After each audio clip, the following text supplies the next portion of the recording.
What's up, guys? Welcome back to another MarbleCast. Now, before I introduce our guest, I just want to give a quick shout out to our latest sponsors, Emily and Shannon. Thank you so much for contributing to the show. We appreciate all of your help. If anybody else would like to contribute and sponsor the show, just head to the links in the description. You can find it all there.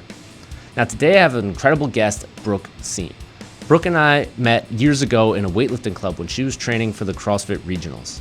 She's an entrepreneur, a chef, a nomad. She's a chop champion. She has an incredible resume, and I'm super excited about this guest.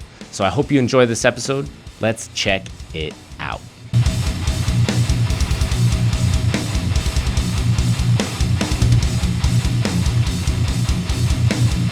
Brooke, how the hell are you? It's good to see you, and thank you for coming on.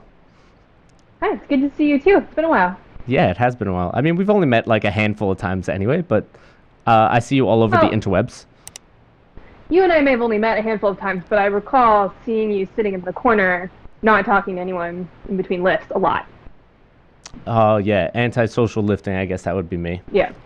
Mm-hmm. Apparently, I'm fighting my anti-socialism with this podcast to talk to people now, so in between lifts. It's limited time, you know? You've got like an hour, and then you can go be by yourself. It's great. Yeah. So you have quite the resume, and I've been doing like a little research on you, and I found out a whole bunch of new things about you that I thought were so fascinating. I'm so excited to talk to you about it. So you got dancer, writer, chef, CrossFit athlete, chop champion, nomad, entrepreneur, and like everything else that I probably missed. So I want to learn a little bit about everything, and I want to hear about some of your experiences. So you started off dancing as a career, and that led you all the way to where we met, which was in a weightlifting club, which is kind of not the same thing at all, but possibly the same thing. I think they're a lot more similar than most people would assume. So yeah, I was a very serious dancer. I stopped because I broke both my feet when I was 18, which was, a bummer. But what it did is I said, okay, well, I guess I'll, go to college and do the usual thing that 18-year-olds do. And it took me a long time to kind of figure out how to recoup an identity after that, because my whole life had just been Brooke the dancer. And then I went to college and couldn't do the thing that I felt like I was, that was a part of me and that it was who I was. Everyone at my college also was in sports, and so I didn't really have that, and I just felt really quite lost. And that really continued through my move to New York. I had started working as a chef or as a cook at that point, a line cook, and that just didn't feel the same. I didn't have the drive and the love and the drive for it in the same way. And so even though I kept working in the industry because I had to pay my bills somehow, I just kept searching for something that would kind of fill that void a little bit. And I had tried to start dancing again, and I realized that after about, 8, or at that point 6 or 8, at that point about 6 to 8 years out of dancing, my body was different. I felt different. I certainly wasn't competitive with the young kids anymore, and it was actually more painful emotionally than it was worth to try and do that even recreationally. So I said to myself, like, all right, let me do something completely opposite to dancing. And there was a CrossFit gym around the corner from me. I was feeling quite lazy at the time. I didn't want to have to get on public transportation in order to do this new activity. So I signed up and I said, okay, well, I'll try this for 3 months, and if I hate it, I can quit. I really hated it. I especially hated the barbell aspect of it. I liked being upside down. I liked gymnastics. I hated the barbell. And what I started to realize, though, was that as I was getting taught, how to move with the barbell and, the way that CrossFit does, which is pretty basic, I started to realize there was a lot more going on than I was being told, and that it was these were complicated movements, and they required a lot of finesse and a lot of precision and a huge amount of body awareness, literally from your toes out to your fingers. And so I remember really disliking the snatch for the longest time until I started taking weightlifting classes.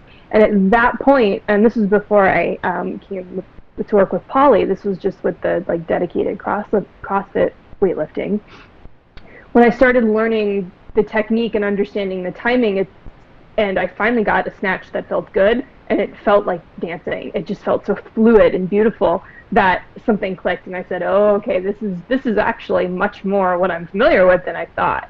And at that point, that's when I started, heading over to more dedicated weightlifting, because I realized there's actually a huge amount of crossover. It's the precision. In ballet, you don't have weight over your head, of course, but I want, when I'm working, I want to know, what are my feet doing to the inch, to the millimeter, getting it right. And, I can feel when my hips are too high or too low. And all of that is just from years of conditioning with being so focused on the tiny little details of what my body was doing, that once I realized that connection, suddenly weightlifting became so fun and interesting for me. And I kind of went down the rabbit hole, and that's how we met. And I got into that. Yes, you were dancing with a barbell, in a sense. I mean, it's very similar. It's kind of like dancing with a partner a little bit, because you do have this object that is its own entity, that has its own gravity and its own path and movement, and you have to learn to work both with it and around it. And if you're not in sync with it, just like dancing with a partner, it all goes terribly. And so it is very similar. And then there's, I think, also just the respect for it. I think people look at weightlifting from the outside and they think it looks a lot easier than it is. Same thing with ballet. These movements may only, on a stage take a matter of seconds or minutes of your life, but you could spend 20 years preparing for that. That sort of work ethic is pretty unique to a lot of really hyper niche sports, and I just was very much gravitated towards that mentality and training. I don't think I've ever looked at ballet and been like, that's easy, I can do that. I can't touch my toes sometimes. There's no way I'm going to be able to do ballet. Well, they make it look so much easier than it is. I mean, I sometimes, when I coach, I still do some coaching, and I coach a lot of like gymnastics and movement classes, because I started off as a gymnast, and then with CrossFit, that was my natural place to go, was let me be a monkey, because I'm small, I have the history with body awareness and all that stuff, and so I started coaching it here and there. And even the most basic things, sometimes I'll have people do ballet movements, and they just look at me like, oh my god, I have muscles in my feet and my calves that I didn't even realize existed. I said, yes, that's what's hard about it. I think that's what's coming for the games this year is some ballet. They're going to throw it in as an event. That would be fantastic. I mean, I could program some gnarly little exercises that would wreck these athletes. Just some basic ballet. I wouldn't be surprised. How did you break your feet, and how did that affect your CrossFit weightlifting career? So I broke. I had the same injury in both feet 6 months apart. So they were both dancing adjacent. So I landed badly on my right foot right after the holiday Nutcracker season. I think it was my first class back. I landed badly on my right foot. I knew something had gone wrong. I had fractures and kind of some muscular stuff in my fourth and fifth metatarsals. They actually call it dancer's foot. It's like a common dancer injury. And so I drove myself home, because I'd never had an injury like that before, and I called my mom on the way. She didn't believe that I was that hurt. And then I got to the door, and my foot was the size of a grapefruit, and her eyes just got really big, and she goes, oh, okay, get back in the car, we're going to the ER. And so I rehabbed that foot. Literally the first class back 6 months later, I did the exact same thing to my left foot, and I knew what had happened the instant it happened, and I was so mad. I drove myself to the ER that time, and just called my mom angry that time, I'm going to the goddamn ER again. And I don't know, I took it as a sign that it was just kind of not the path for me. The universe was, intervening.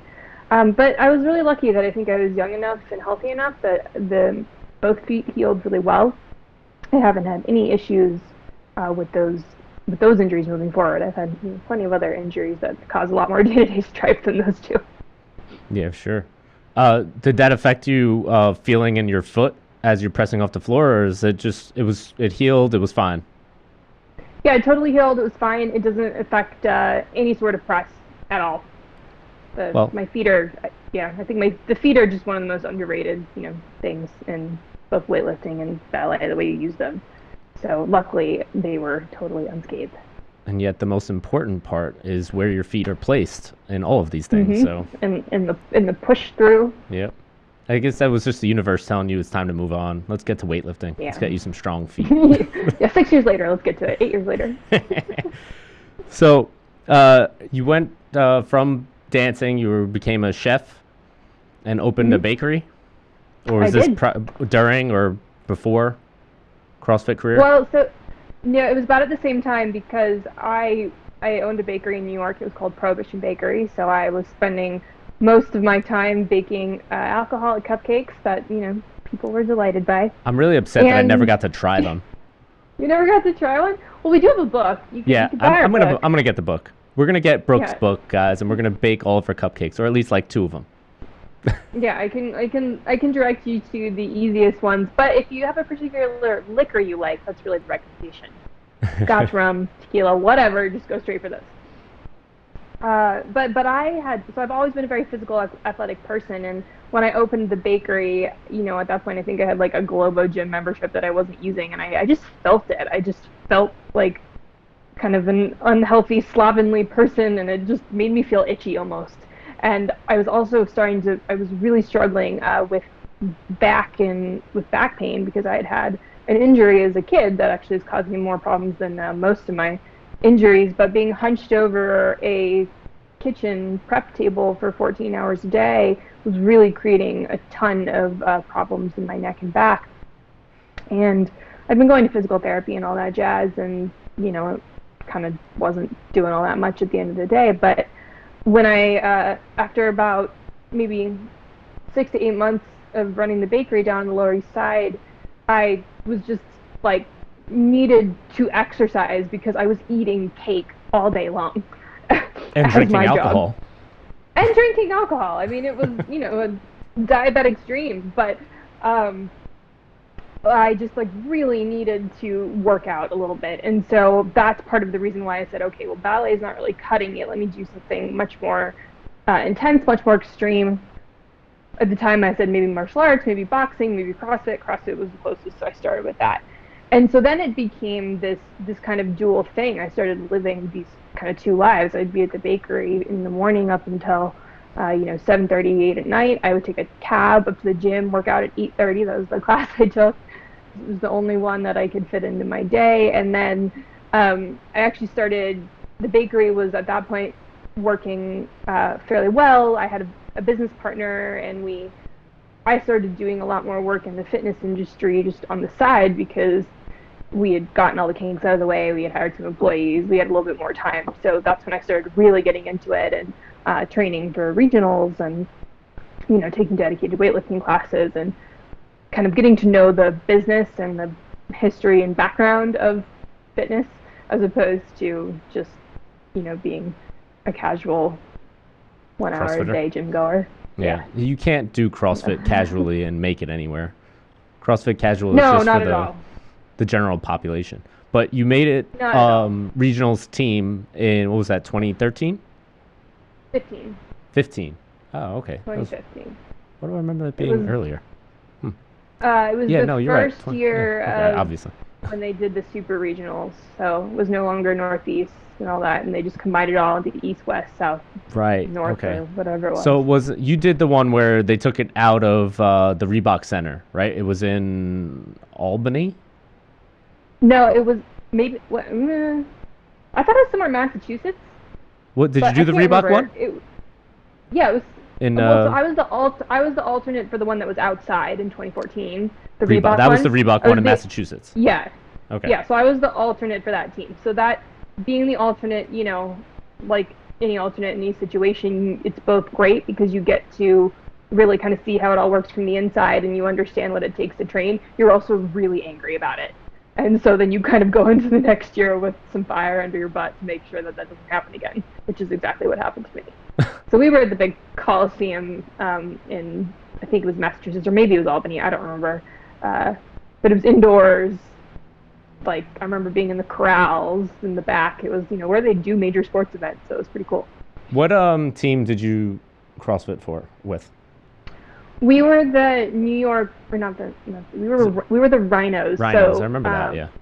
yeah, and we had two teams. We kind of had like an A team and a B team. There was one that kind of might have, was that 2014? I don't remember. We always had a bunch of teams going on, and we had individual athletes and people who were legitimately competitive for the games.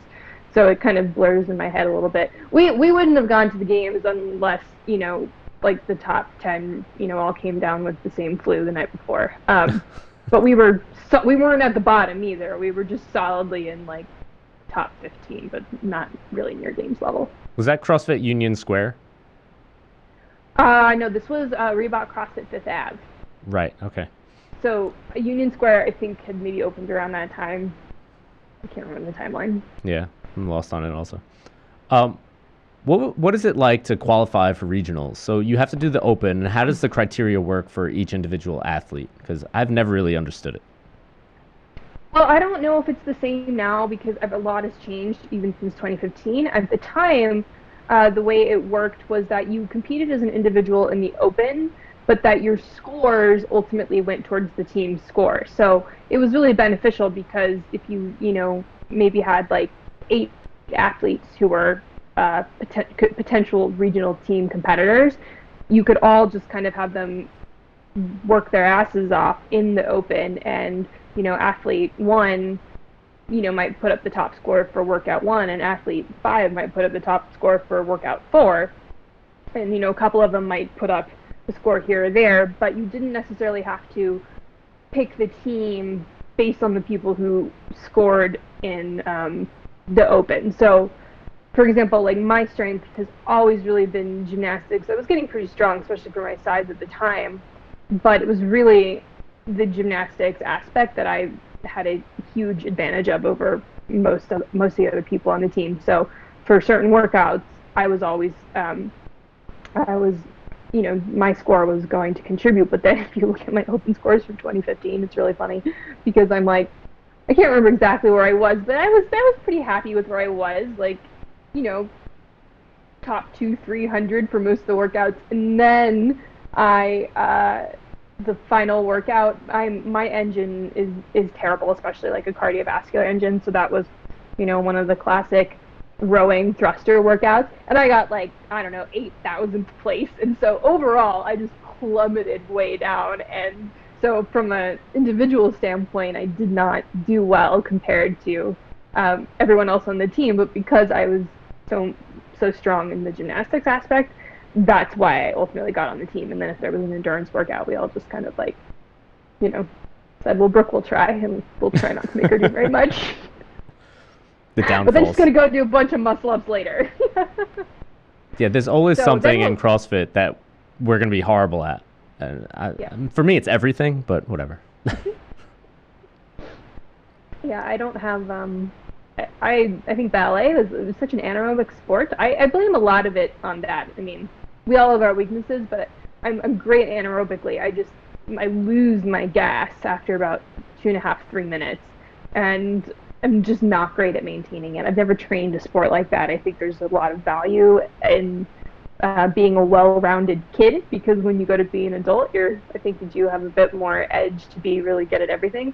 So I never had that, and we just all accept it. There was one workout I remember at regionals. It was like you had to run on the true form. It was the first time the true form was introduced, and if you watch me run, I look like a dying deer. It's just terrible. It's like all floppy, and my feet are everywhere. And then you had to go into this wall ball situation. In practice, I was literally like sobbing. It hurt so much for me.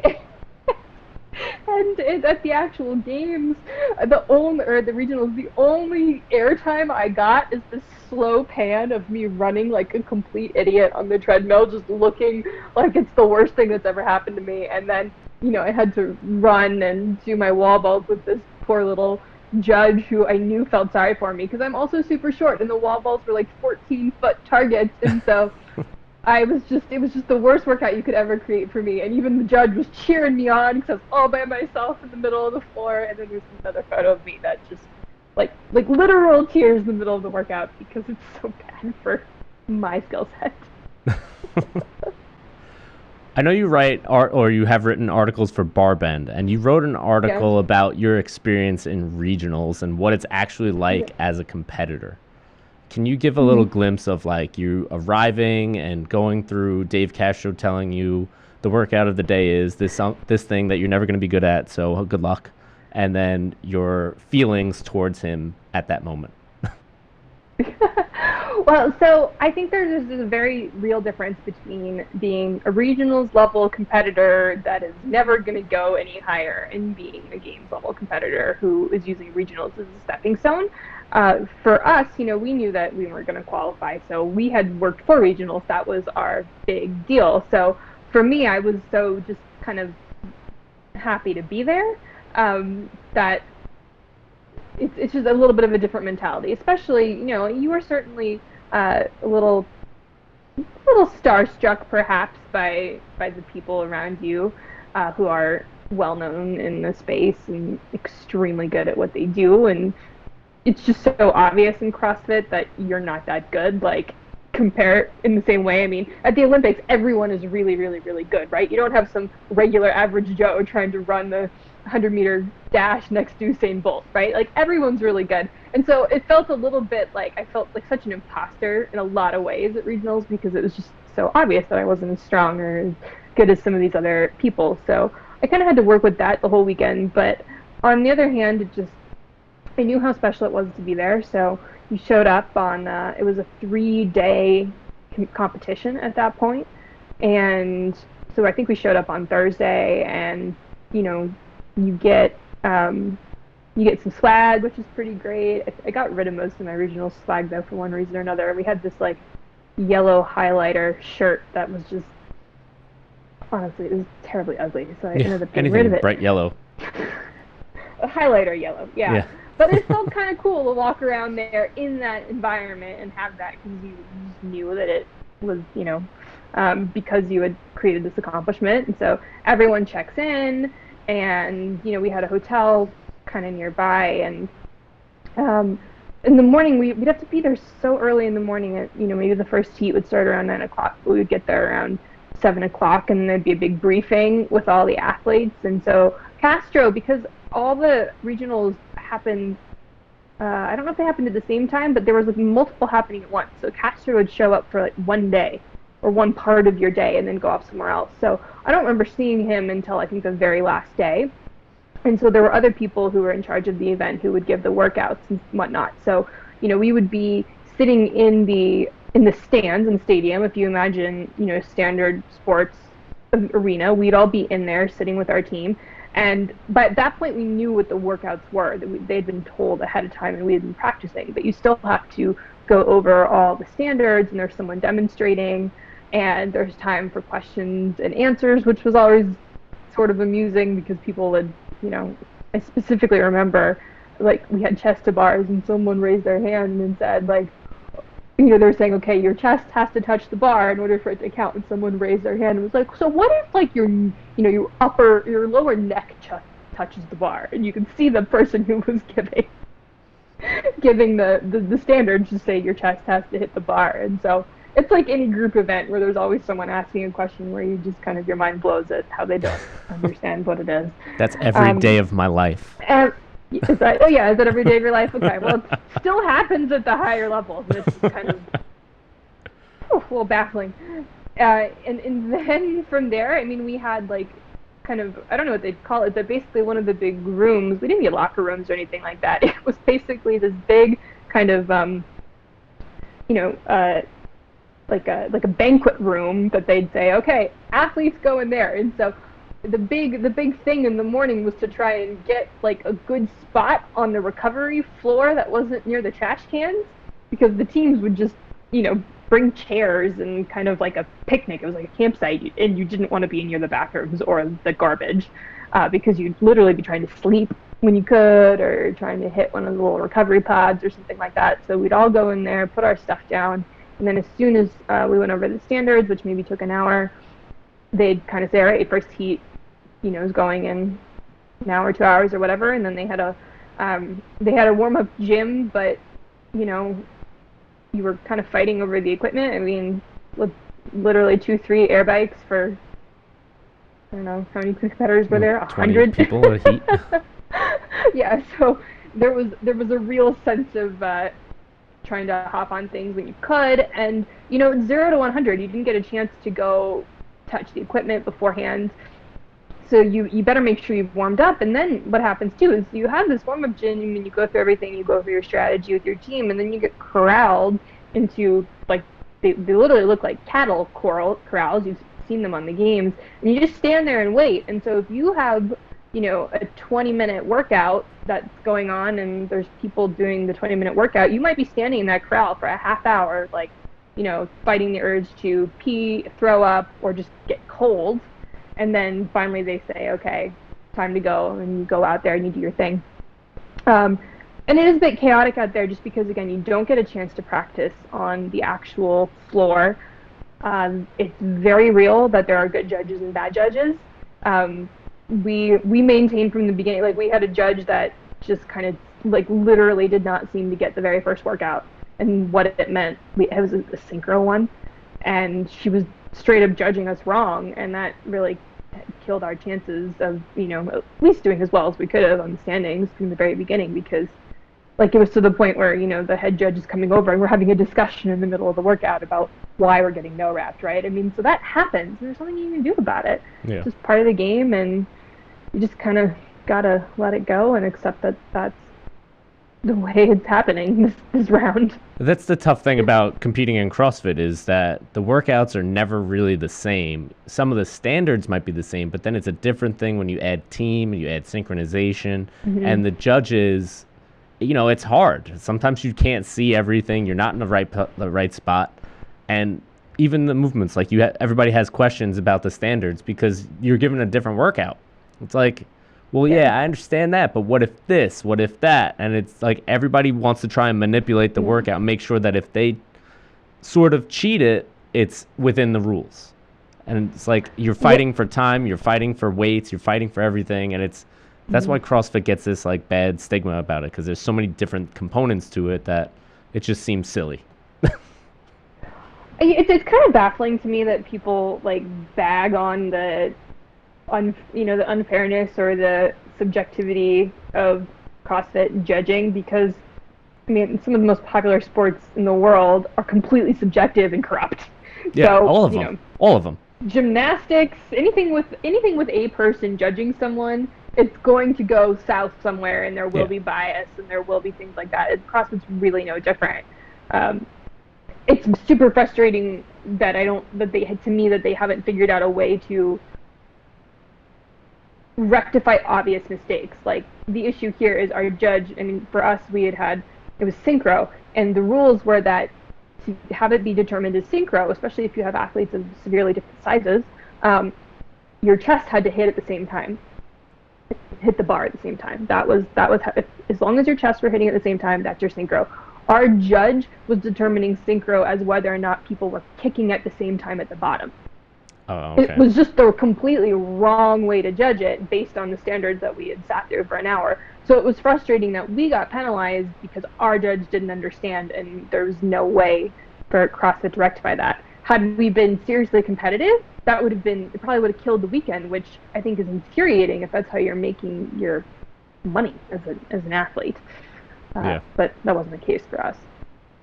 I think we get better at that at higher levels too. I mean, it's the same judges. I think they just travel with it. I guess that guy just missed the meeting or fell asleep. Yeah. Well, I know that now, don't they now, it's like the only, at least last year wasn't the only level 3. Yeah, you have to be a certain CrossFit level. Staff was allowed to judge all the sanctionals. I'm not sure if it's CrossFit staff. I think you have to be a certain level CrossFit coach. Because I know I work with one lady here, and she's judged at the games like almost every year except for this past year. And I think she's level 2, maybe level 3. I don't know. Level 2. But she's good. I feel like last year, because of the weird COVID stuff too, they had CrossFit HQ people or staff members were the ones who would travel to, like, Idaho or whoever was training there to judge them specifically. It was but it was also, I mean, everything about last year was weird. Big mess. For yeah, a lot of messes. Hopefully it's getting better. It's sort of getting better now. Yeah. Yep. Did you ever have any interest in going into the grid league since you were more of a specialist anyway? So a funny story about that.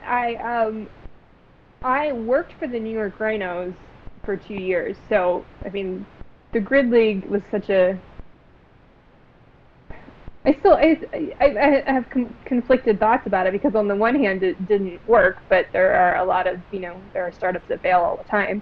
On the other hand, it was really great for the athletes. I wasn't quite. I mean, if I had dedicated all my time to gymnastics specialty, I may have been able to compete within it, but I wasn't doing that.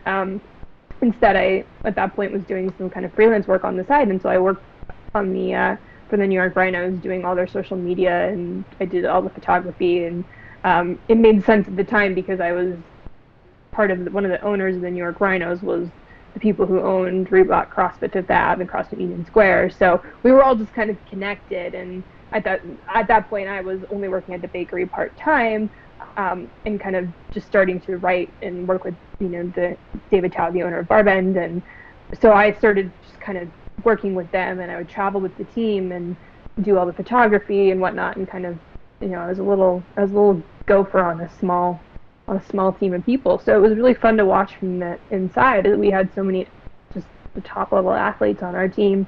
Fraser was there in 2014 before anybody knew what he was capable of. Annie and so many of the big names. It was amazing to just get to sit and watch them train, and it was just another. I mean, I would train with them because, we would all just work out. The coaches, the athletes, we'd all work out together when they weren't specifically training for grid specific. But just another realization of how, there are levels in this sport, and you are just nowhere near that top level. And just, sit back and watch because you're getting a show, and be happy to be there, but don't even try to keep up. But it was cool. I think in 2015 they kind of made.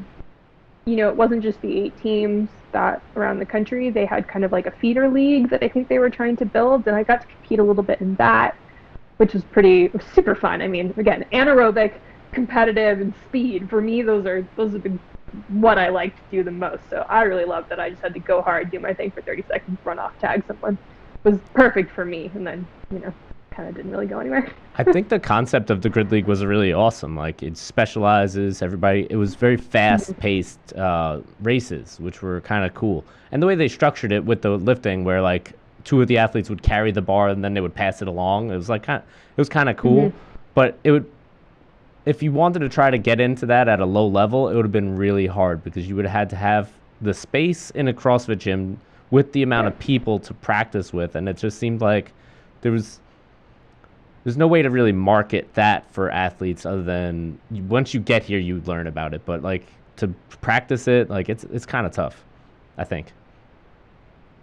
Yeah, it was tough, and it was such a huge undertaking from the get-go. It wasn't something that was really grassroots. I mean, the very first event was at Madison Square Garden, and I helped put that on, and I just remember at the end of it, I was standing out with somebody else, and the event was considered a success, but I can't remember how many people we had in the audience. I mean, I don't know, maybe 5,000. I can't remember, which in any other venue would be considered a huge success, especially for kind of an inaugural kickoff event. But when it's Madison Square Garden and 5,000 people feels like nothing, it was a very bizarre experience to kind of walk out of there and feel like you were both successful and had somehow not done as much as you could or failed a little bit at the same time.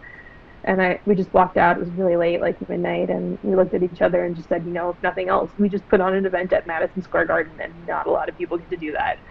And so that was very cool. But it was kind of like there was just no ramp up at all. It was, let's throw everything at it, let's hope it works, and that creates chaos. I mean, it's just kind of creates chaos, and there was chaos, but it was interesting chaos, and it was fun while it lasted. Yeah. Do you think if they had started smaller, it would have worked out itself out a little bit better than trying to go this big event against CrossFit? Yeah, I think one of the reasons why they did what they did, and I wasn't an insider on the creation of this, but so I don't really know. But from my perspective, I think by being able to attract so many high level athletes, I think they were hoping that that's what would maybe keep it going, because CrossFit is such a small sport Yeah. ultimately. Um, you know, and the fact that the athletes were getting paid was huge. That was so big for so many of them, and such a great thing that they were able to do, because unless you're really the top handful of athletes, you're not making a living off of this thing that you love and that you're trying to do full time. So the fact that they were able to get paid was just fantastic from the get-go. So they wanted to legitimize it. I think the problems, I mean, just from my perspective, was it's really hard to compete with CrossFit at all, because it's already a niche sport. So you basically took something that was niche, made it even more niche, and I just don't know if there's an audience for that. Like, Yeah, it's tough. I don't. How many lay people watch the CrossFit Games? I'm not really sure how many there are, but anyone will turn on the Olympics when it's on and watch that. I mean, it's the Olympics; it's a different ballpark, but It's different marketing. They have so much more money Yeah. behind it. Like it's all Yeah. about money and marketing. yeah, Yeah. exactly. So I think at this point in your career, you had sort of shifted. You first of all, you strike me as a person that doesn't like to sit still, and I No, mean that. boredom is the worst. Yeah. I feel like I don't mean that in like you were always running around, but even your life, I think you're constantly on the move and traveling to different places. Like you don't like to just settle. So how did you get on Chopped? Like how did that work out? So again, I'd been living two lives effectively. I was quite literally working in two industries. I was still running my business, doing all the things around the business. At the same time, I was doing all the grid league CrossFit stuff. I also published a book with my bakery, and we were doing all the media and press for that. So, but like I said, I don't like to get bored at all. It's my least favorite thing. So I was at a party it was like a launch party for my physical therapist actually, and I was bored. And I mean, it's weird to say that I was so bored, but as much as there is was success on the outside with the bakery and the book, or even making it to regionals or whatnot, like the grind underneath it was the same thing every day. And so my day-to-day life was real monotonous, and I would have these lovely little flickers of success or achievement, but for the most part, I was just bored out of my mind in the grind. And so I went to this party, happened to meet the casting director of Chopped, who was a friend of my physical therapist, and we just got to chatting. And she was like, "Oh, you should apply for Chopped. You'd be perfect. You're local, and we're always looking for female chefs." And I totally laughed at her, because I was like, I haven't worked in a real kitchen in 5 years. I've been making cupcakes. I'm so out of shape. Like, I haven't touched something, like a savory ingredient in a very long time. And she was just kind of like, "Oh, now you'll be fine." And she she sent me the casting, form to fill out, and I think I sat on it for a while. And then one night I was, admittedly a little buzzed and super bored at home, and I was just kind of like looked at it, kind of said, "Yeah, well, I'll just fill it out. There's no way I'll get chosen for this, because again, I haven't worked in a real kitchen in so long." So I filled out the thing. I was probably a little snarky and sarcastic throughout it. And then, like, a couple months go by, I get a response, and they're like, "We'd like you to come in for a camera test." And so I said, okay, and went and did that. I had a camera test, which was just an interview. There was no cooking involved at any point during the Chopped casting process, which I found to be very surprising, because like there was no one verifying that I could actually cook on this cooking show. I think it would be better if you couldn't. They would just Well, I was hope for that. wondering, it actually occurred to me, I was like, if you were a really great con artist, you might be able to just create this persona of a chef in like a fake restaurant and totally be able to get on one of these shows, assuming you're entertaining, and then, go down in a fiery ball of flames. But get possible, a ton I of think. Instagram followers in the process. See? Maybe, yes, probably. You'd probably become a meme you Yeah. did that, you might be immortalized forever. Perhaps it's worth it for some poor bored con artist out there. But yes, they did not taste my food at any point during this whole process. And so after my camera test, which I think was maybe in December or January, I remember it was cold. I basically walked out of there just kind of saying, like, I mean, you know, I don't know if they would pick me, and I don't even know if I'd want them to. And I didn't hear from them for a while. And then one day out of the blue, you just get an email that says, "Congratulations, your episode of Chopped will film on this date 6 months in the future. Like, we'll circle around in a few months about, letting you know about the package we have to film beforehand." And so it wasn't even a phone call that was kind of like, "Do you want to be on the show?" It's just, "Okay, you're on. This is the day you film. So show up." And, See you then. That's it. See you then. And I had a complete breakdown when I saw that. I mean, there was a lot going into my life at the time, which, we can talk about if we want, but it was just a series of events. I had gotten this chance to potentially travel around the world. I was making huge personal changes, and when I got this CHOP thing, it was just like, I couldn't handle the pressure of one more thing, so I just started sobbing in the middle of my living room when I found out that I was going to be on CHOP, because it was just too much. I couldn't handle anymore at that point. And so I sat on the decision for a while, and eventually what happens is they come out and they follow you around for a day and film the whole opening scene. And even at that point, I wasn't totally convinced that I was going to show up that day. And but I was just kind of hedging my bet. So I also started started studying. I mean, I had a very quick realization that if I didn't practice just basic kitchen stuff, I was going to look really stupid, one, and then probably not do well. So I went hard into started cooking again in my house. I was literally studying books and remembering old techniques and old culinary school stuff, and I was constantly watching Chops and taking notes just to see how people were combining strange flavors. And then my favorite thing that I did was I had a bunch of dinner parties. So I did maybe 3 or 4 dinner parties where I'd pick 3 friends, and I would say, "Okay, you gotta go to the store, and you each need to get 2 random ingredients, and then, this is what we're doing." And so my 3 or 4 friends would come over, and they'd all go into my bedroom, and they'd create little baskets for me, and then they'd come out, and we'd start a clock. I'd be standing there, and they'd say, "Okay, 3, 2, 1, go," and I'd open the basket my friends made for me, and I had to make an appetizer. And then as soon as I finished the appetizer, we'd eat it, and we'd go do it again at the entree. So we literally practiced the timing, and like, what do you do when you get marshmallows and chicken in the same box, right? You've got to figure it out. So it really gave me that ability to kind of think on my feet while I was doing it. And I don't really know how much of this stuff translated on the day. I do know that I felt just, I think, a little bit more confident going in, because I felt what 20 minutes under pressure felt like on some level. How much time did you have between getting the email and the day you shot the episode? I got the email, I think, in February or March. I can't quite remember. And we shot at the end of June. Okay. So and your episode was a Valentine's Day episode. Well, so it was a chocolate-themed episode that they aired around Valentine's Day the following year, and it keeps airing around Valentine's Day because of the chocolate. But we filmed it in June, and there was no Valentine's Day theme on the day. It was just general chocolate theme. Right. Okay. I get that. So every basket had something chocolate in it.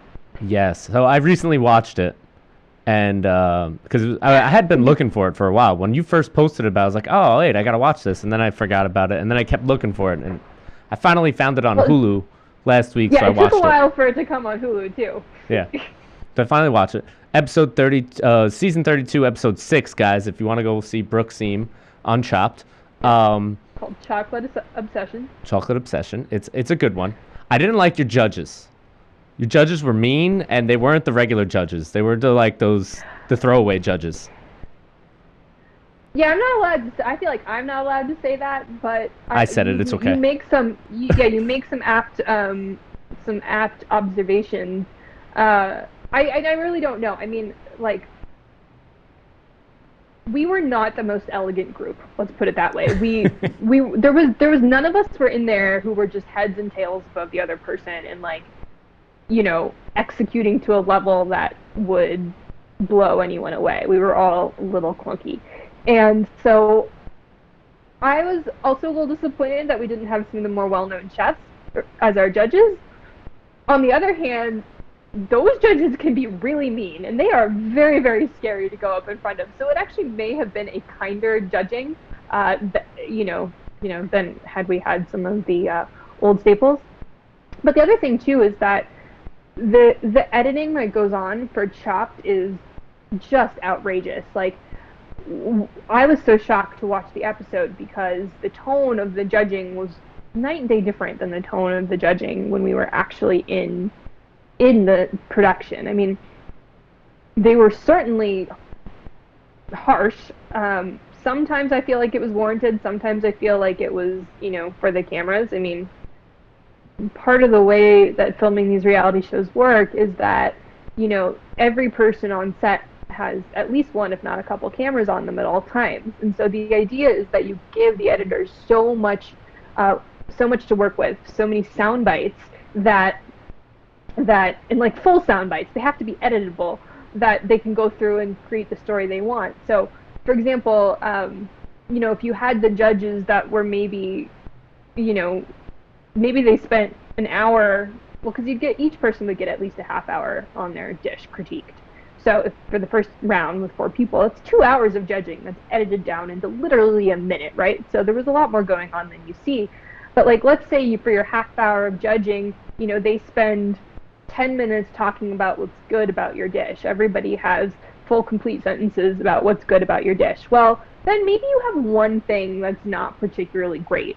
Like my entree dish, for example, was generally a huge hit.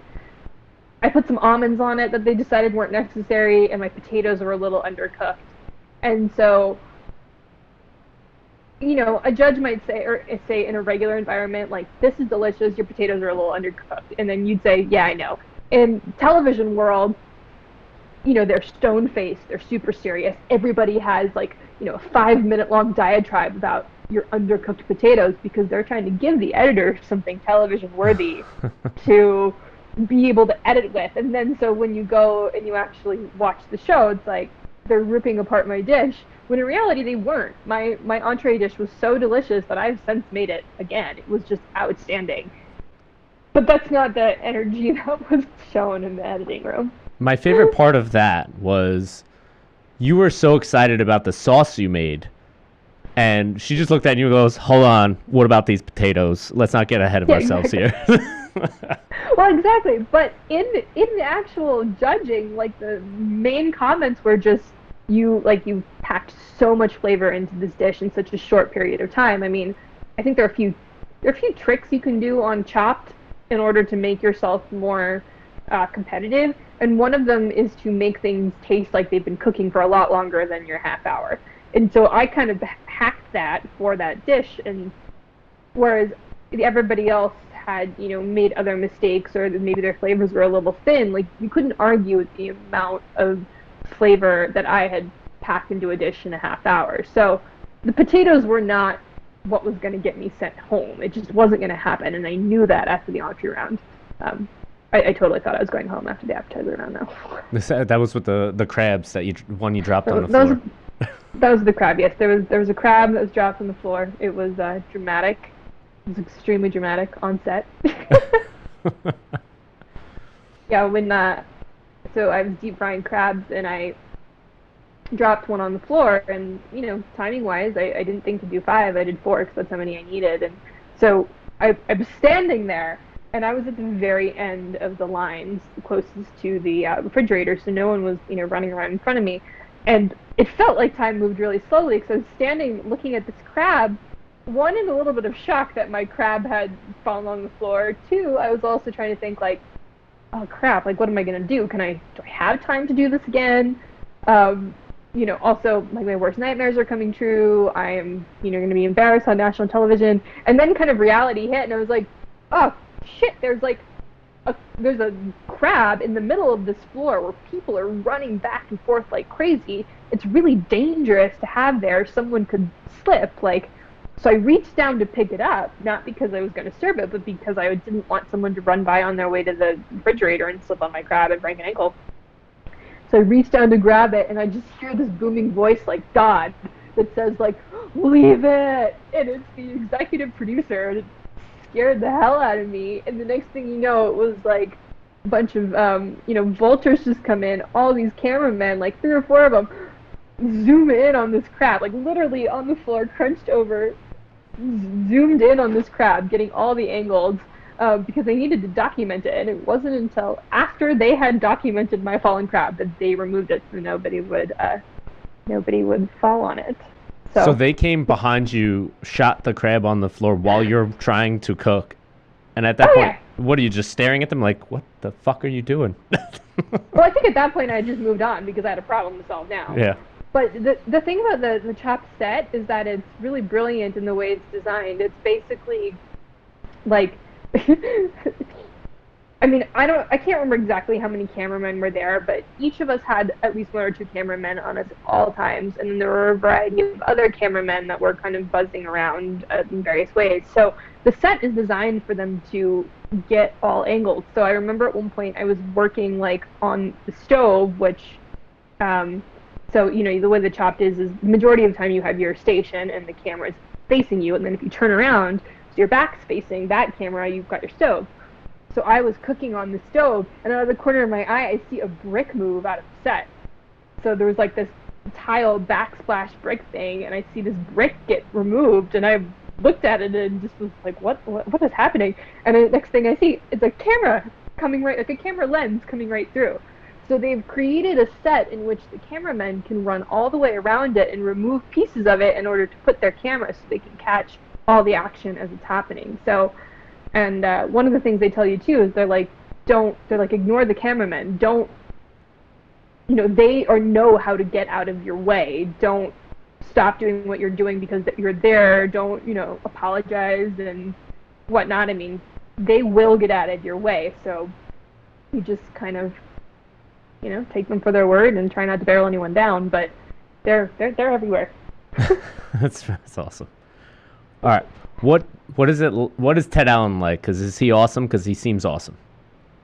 Yeah, Ted is awesome. He was my favorite person on set by far. I mean, I have loved Ted since his days on Queer Eye for the Straight Guy, the OG version back in the early 2000s. So I was so excited to get to, hang out with him in a professional setting for a little while. He's so sweet. He's steady. He acts exactly like he does on camera. He was chatty with us in the downtimes. And my favorite little Ted Allen tidbit is that he stands so much next to the chopped, judges table, and he stands for, I don't know, 10, 12 hours a day, that apparently, many seasons ago, there are 40, 50 seasons at this point, his back started to hurt him, so they built him a custom little Ted Allen square that goes into the floor that's nice and cushy, so his back doesn't hurt. Huh. That's awesome. I love Ted Allen. He has this charm about him that I can't replicate. And every time he tells somebody they've been chopped, and I try to say it just like him, I just can't do it. I crack up. So I'm like, he has that charm, and I love it. And he takes it very seriously too. He's very good at it. Yeah, he was great. I had hoped that my chopped experience, might lead to being able to invite Ted over for dinner. It did not. You didn't slide into the DMs and be like, yo, Ted, come on over. No, didn't happen. Oh, man. So you made it to the final round, and at that point, were you like, I got this. I'm a pastry chef. I know exactly what I'm doing. This, no matter what comes out of this box, I'm good. Because you went up against the other guy, right, who was not necessarily a pastry chef. Yeah, so I was most confident about the dessert round by far. And I had pretty much made a plan going into it that no matter what, I was going to do a cake because at that point, I had been at the bakery for so long, I could make a cake in my sleep. I mean, literally, I could bang this stuff out so quickly.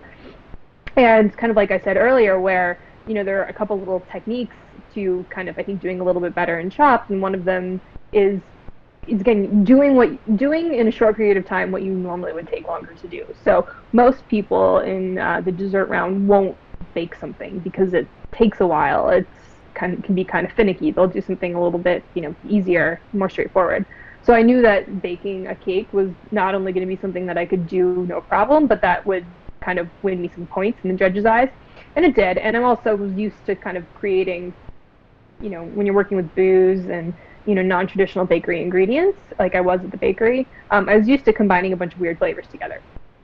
So I knew from the beginning that I was basically going to do a deconstructed cake, and that's really what I did. It was more about just taking the ingredients and making them fit most appropriately, and the, cake frosting, filling kind of, puzzle. How are they each going to fit? And getting creative with what was there. That said, it still wasn't the most elegant thing. I was trying to make a sort of like a pudding, and I needed to cool down really quickly, so they have something called an anti-griddle, which what it's really used for is to, it's basically like searing something hot, only making it cold. So in, you're kind of like high-end fancy restaurants, you might set something on the outside, but then it's still gooey on the inside. And I just needed it to cool something down really quick, which it did, but it also froze it because I got a little distracted, and when you get distracted on that thing for, a matter of seconds, it'll freeze. And so I ended up having a little bit of problem there, but I think I only won because, well, the other guy, Doug, who was a fantastic human being, and he and I have remained friends, he struggled to make toast, and he'll joke about that. So yeah, I saw that. It took him like 4 tries to make the, what was he doing, a peanut butter and jelly sandwich or something like that? Kind of. It was like I think it was like a take on a fluffernutter or kind of like dessert grilled cheese. He had some basic problems, but we were told at the end, which was fascinating, that the decision was not unanimous about who was going to win, and because of that, the producers made the decision. So that worked out for me, but it also feels like my win is a little bit of an asterisk, because it's like, oh, well, the producers made the call in the end. They didn't even taste it. Well, what was it like when when Ted Allen picks up that thing and it's not your dish under there? I mean, I think my look on my face was pretty accurate to how I felt. My eyes just got gigantic, and there was kind of part of me that thought maybe it's like it was a joke somehow, because I really thought that overall that I had bombed the first round so badly that there wasn't going to be a recovery from that. But I mean, I was just in complete and total shock, and then followed by a level of kind of befuddled adrenaline. I didn't even really register the money at all, but for me, it was that I had, been in a place in my life where I was really struggling. I was making some huge life changes. I was really scared of going on the show because I didn't feel like at that point I had the qualifications to do it anymore. I was so out of practice, and there was just, I'd done a lot of work. I had literally been working with my therapist over this for months because I was so just convinced that this was a terrible idea and that I was going to fail. And so we would, we're kind of, and then I almost did in the first round. So by the time I actually won, it wasn't just about winning Chopped. It was more about the fact that I had spent many months preparing for this, and on both an emotional and, technical level, that there was just kind of a payoff that I couldn't believe, because on paper I was the least qualified person to be there. Yeah, I had worked in some great kitchens, but it was a long time ago. I hadn't worked in them nearly as long as the people next to me. It just kind of felt like I was not even the underdog, but that I shouldn't have been there to begin with. And so then when I kind of leaned into my strengths, which is getting super creative, being really scrappy, only doing what I know and not trying to do anything more than that, and somehow it all paid off, I kind of just couldn't believe it. I was in total shock and just running on a high for a good 24 hours.